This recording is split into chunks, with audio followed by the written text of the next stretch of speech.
Pezínska organizácia Unie žien Slovenska pravidelne organizuje spoločné stretnutia svojich členiek.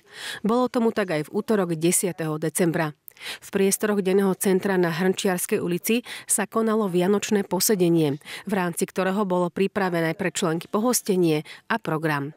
Vystúpili v ňom súbor Obstreléze a recitátorka Melania Hájiková. Sviatočná chvíľa, otec môj, rozjasnila tvoju tvár. Sadneme všetci, tak ako voľakedy, k rodinnému stolu.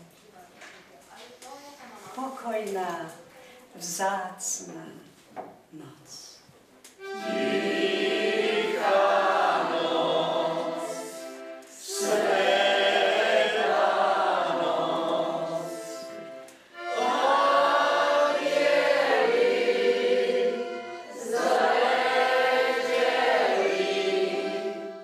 Adventnú a skoro už vianočnú atmosféru vytvorili aj samotné členky, ktoré si pri zapalnej prskavke vinšovali navzájom vianočné priania.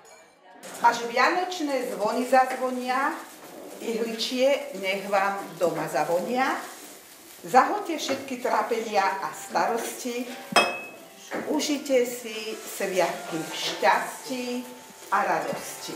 Veselé Vianoce a šťastný nový rok. Prichádzam prijať, aby človek človeka mal rád, aby jeden druhému viac šťastie prijal, aby ten nový rok za to stál. Vianoce, lásky a pokoja, nech každú vašu bolesť zahoja. V kruhu najbližších tešte sa spolu, až budete sadať k štedrovečernému stolu.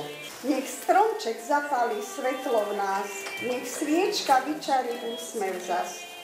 Hviezdička rozsvietí plamienok lásky v nás. Želám vám Vianoc šťastný čas.